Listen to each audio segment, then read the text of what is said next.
Valerie told me that after I stopped talking to her, she was in so much pain that her cousin forced her to pay a visit to a psychologist.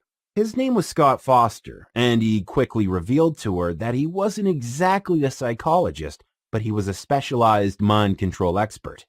As a small proof of his superhuman capabilities, he whispered a simple line into Valerie's ear and claimed that she would experience a very intense headache in the middle of her forehead.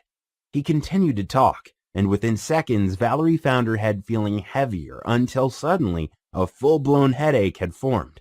When she couldn't take it anymore, he quickly dropped another line and told Valerie that the pain would ease in less than 3 minutes.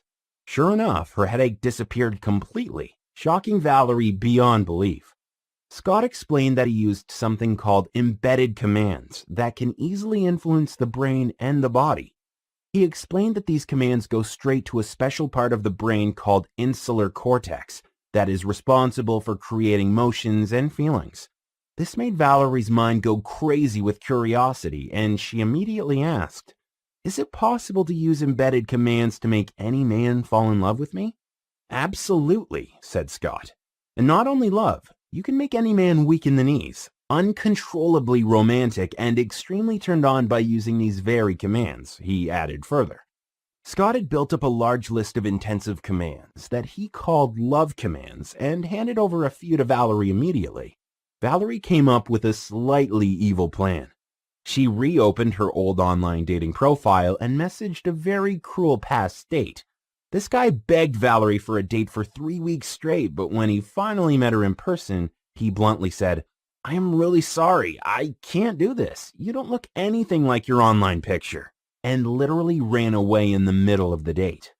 Valerie used the commands on him as instructed and couldn't believe it when she saw a couple of texts from this very man next morning.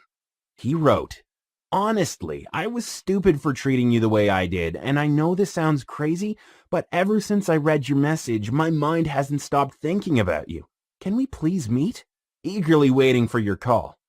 If this wasn't enough, Valerie was shocked to see a second message where he eagerly wrote, "Hey Valerie, I've been thinking about our little conversation all day, and it's difficult to say this, but I felt a connection between us.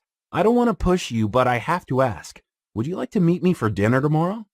At this point, Valerie was so excited that she could barely contain it. She rushed back to Scott to know more and discovered that these commands caused the male brain to release something called norepinephrine, also known as the excitement hormone. Have you ever seen lovers who are so head over heels into each other that they talk all night and can't go without a moment of longing to touch or see one another? That's because they're high on this very hormone. It leads to a special kind of love sickness where a man's imagination just can't rest and he falls neck deep in love with whoever happens to be nearby when this hormone is circling his body. And this is when Valerie discovered something which changed her